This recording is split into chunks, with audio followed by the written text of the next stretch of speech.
It's time for Quick Calls with Mike the Ref on the Edmonton Sports Podcast Network.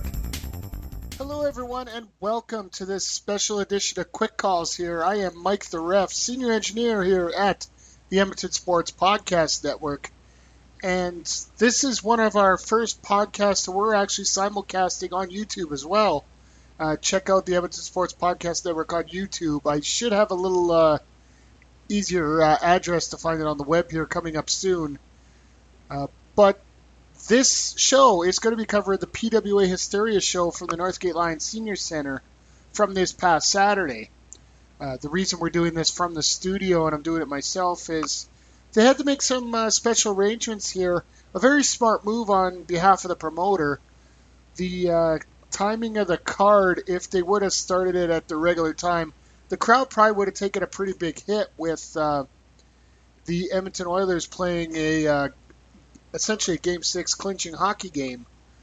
So they decided to move the match time up to 6 o'clock. They did mention that they were going to guarantee to get out of there by 8. That's going to come into the review of the show a little later on here, folks. But a very interesting card here with 7 very good matches on here. One thing I will bring up, though, as we get started here, I would like you all to go back to my MPW quick calls from earlier this month with the Reboot show. There was a term I used for that show. I try not to swear too much, so I'll just call it the blankery show. A lot of interference spots throughout that show that created... while it still was a decent show, it didn't give it the same pop that you would normally get. One interference spot sort of dulled out all the others, so there wasn't anything that really stood out through it. This card here had a similar thing where out of the 7 matches, 6 of them had a little schmozzle to end the match. And the 7th one just had a plain old beatdown following the match. But the difference is between this one and that one is this one had all different unique types of endings to them. I'm still not going to say that I prefer having this on an ongoing basis where we have a little bit of blankery in every match. But I will say it is a little refreshing to have them happen in different situations. Maybe I should just get to the card here so that I can get you guys to understand what I'm talking about here a little more clearly. Coming up first was Michael Allen Richard Clarke taking on Aiden Adams. Now, Aiden has been getting better and better, in the words of the Wrestling Mind, throughout the last 2 years here. Essentially moving over from another company into PWA. And it's been creating a real good niche for himself here with a lot of decent victories. Now, in the end, a quick roll-up by Aiden gets him the victory, the 1-2-3 victory, as Michael Allen Richard Clarke decided he wanted to taunt the fans in the crowd a little bit too much. So Aiden Adams gets the win, but directly following the match, you had Clarke going out and just ripping apart Adams with a beatdown following the match. Had to get his heat back somehow. I still think that he's going to be a terror to deal with, and anybody that beats him, got to watch your back after the show's done, or after the match is done, for that matter. Now, let's move on to our second match of the night, where we had the Line Warrior Bobby Sharp taking on the Mayhem champion Kenny Stryker. Now, this was a non-title contest, and it was contested under regular rules. This match here was really a really strong matchup between both these guys. Both these guys know how to work. Kenny Stryker is sort of unrecognized talent in many respects, even though he does have a championship, due to the fact he was out with that bicep injury for the better part of a year. Sharp, one of the most heralded veterans of the wrestling ring in Alberta, has wrestled for all 3 of the major promotions that travel throughout Alberta, just couldn't find a way to get Kenny Stryker down for the 1-2-3. Ends up bringing a chair into the ring. This is where the blankery begins, folks. Referee Fitzy takes the chair away from Sharp, which is what he should be doing in this case. It's a no DQ match, so he does the right thing, gets rid of the chair, but just throws it in the corner instead of getting rid of it out of the ring.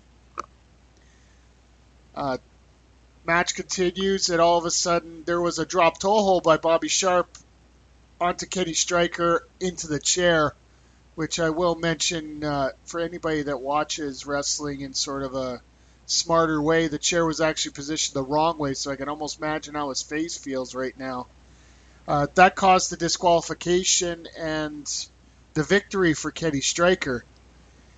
I got a feeling this is a feud that might continue on into next month here, because using an excuse of a chair is not something that Kenny Stryker is going to want to use, especially with a guy like Bobby Sharp. If he could get a clean victory over Sharp, even if it is in a mayhem match of sorts, I'd love to see an Air Miles match with these guys. For those that don't know, PWA is famous for their stipulations for this title, because you have to have a stipulation in the mayhem match. And one of them is known as an Air Miles match, where to win you must take a move off the top rope onto your opponent in order to score the 1, 2, 3, whether that be a superplex off the top, whether it be a splash. It has to involve the top rope. So that would be the kind of match I would love to see out of these guys, but I just want to see these two go at it again. But then from there, we go to a tag team match that, man, this crowd was hot for. This crowd absolutely loved every single part of this match. You had the team of, and we giggled a little bit here at the Mafia when we got the name of this, the Viking Rage. Not the Newfoundland Viking Rage, the Viking Rage of Andrew Hawks and Richie Rage taking on Team Hall of Fame, Duke Durango and Chris Steele. Now, all four of these guys have been loved. All four of these guys have been hated. It's a real interesting dichotomy here. The crowd was basically split through the whole thing. Eventually in this match, it just broke down with all four men in the ring, and referee Fitzy just said, I can't handle this, call for the bell. It ended up making it a no contest. Fans weren't happy, but this is something that, there was no one team getting control out of this, and all four of these athletes know exactly what they're doing. They are elite level athletes when it comes to being veterans in that ring. And I want to see this happen again, just like the last match. I want to see this tag match happen again. And the one guy I am really impressed with in this card is Andrew Hawks. I didn't get to see him as much. He was part of, once again, that Newfoundland Viking Rage in RCW. Folks, if you can, check out some film of him on there, whether you can find it on YouTube, whether it's ours or somebody else's. Andrew Hawks is, for me, it blew me away the level of talent that he provided in this match. I knew he was a talent. I never knew he was that good. But, like I said, I want to see this match again. So, and then from there, we go to Andre C. and Mr. MRB 1.5, Ryan Passmore's favorite wrestler in the whole wide world, Michael Richard Blaze, who, while I have all the respect for the world, he has been a part of, just in the last, I believe it's the last 2 months, he's been on Monday Night Raw, NXT, Evolve, ACW, American Championship Wrestling in Florida, American Combat Wrestling, my apologies. He is the second overall draft pick of Wildside from HIW. He's worked at CWC, he's worked at RCW, but his home base is PWA. He had a chance to take on the Olmec Gabriel in this match. Really good match with these two. These two are veterans. They know how to work well together. Once again, I like the fact that Blaze was a little bit more on the ground for the most of the match here. What I didn't like is at the end of this match, you had Connie Lynn Blaze creating a distraction, and Sheik Akbar Shabaz shows up at ringside, who I think he has a personal crush on the Omen Gabriel, just for the fact that he's always around him this much. Causes the distraction once again, and unlike most wrestlers who need to do something dirty to take advantage of a distraction, Blaze is that damn good that he just needs a second to blink, and he can throw off a super kick or two. Yeah, a little low blow, which, I guess we can expect a little bit. Hits the brain buster and gets the 1-2-3. Now, I know that Blaze has been claiming on Twitter he did it all by himself. I'm calling BS right now, and I always will. But you can't mistake results, folks. Blaze gets another win. He is determined to get a shot at Brett Morgan once again for that championship. But we'll see what the road entails for him there. From there, we hit intermission, and then coming back out of the break, which, let's face it, folks, this is one of the hardest spots to fill in terms of a card, and that is the first match after intermission. But you know what? These two absolutely killed it out there and literally killed each other out there. The next match was Giselle Shaw versus Kat Von Hees. Now, I know we've seen this match before in PWA because, let's face it, the roster's a little thin for women's wrestling throughout Alberta right now. But it always seems when these two go at it, the matches are a little bit different. This one here basically ended up being a smash fest with each other. Pure brawling. If you guys want to check out the earliest years of Progress Wrestling down in England, they always seem to have every match go with the crowd for a little bit of chicanery out there. This match ended up going to a double countout, causing neither woman to win. But you could see just the venom in each other's eyes. I managed to talk to both girls after the match, and they literally beat the crap out of each other. Each one of them was hurting. They wouldn't admit it to the other one. But so following the match, though, COO of PWA, Kurt Sorokin, gets to ringside with a mic and declares that match is going to be the next match that they're going to have next month.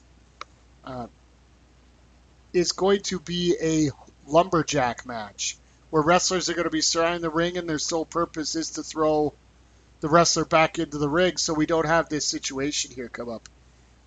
I like the fact that they're trying something a little different here and going with a lumberjack match for a women's match.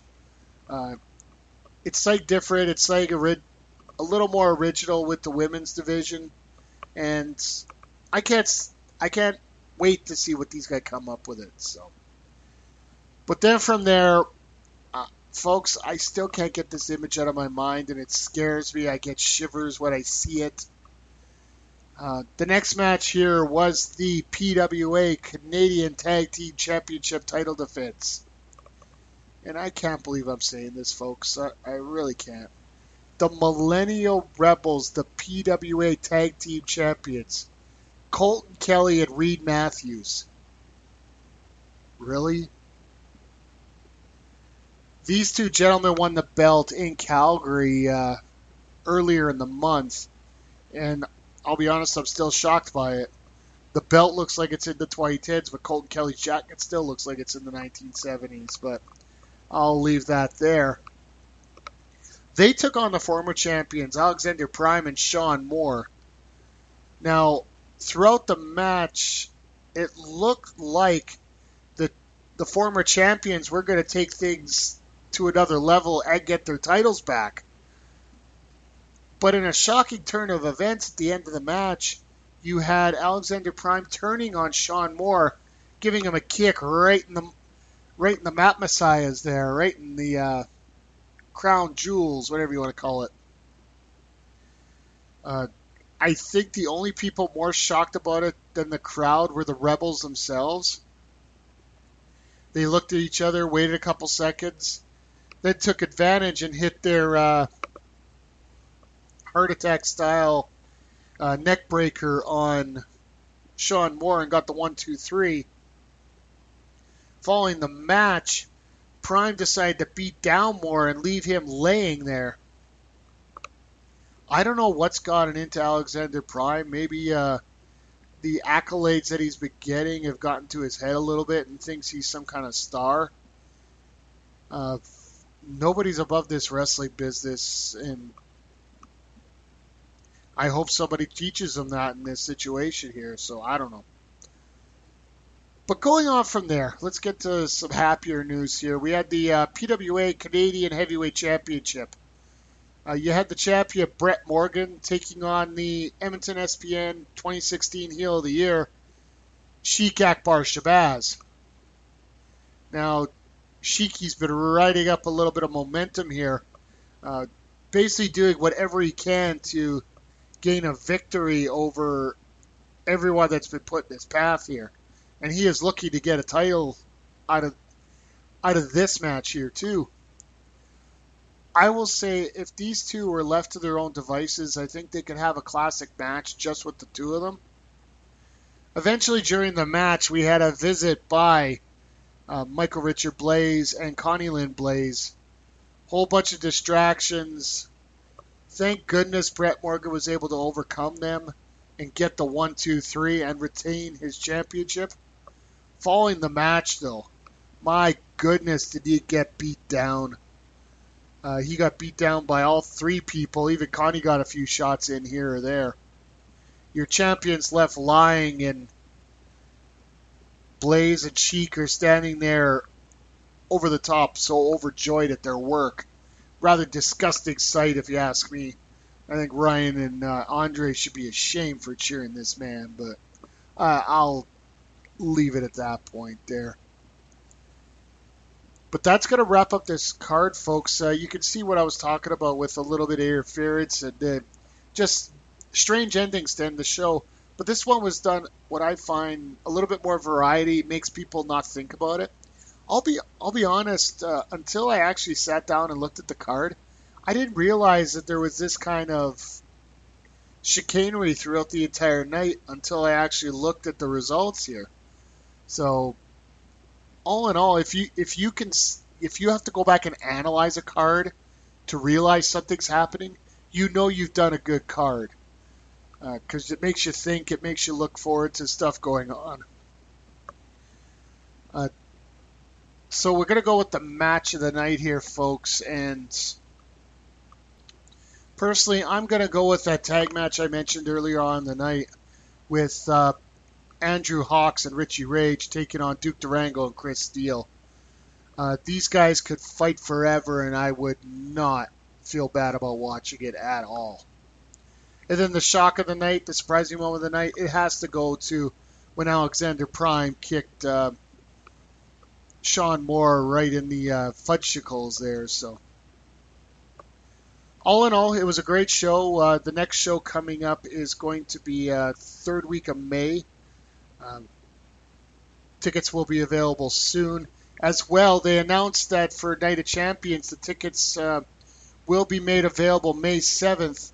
Check out PWA Wrestling.ca or PWA Wrestling CA on Twitter for all the details as to when they are going to be phone in.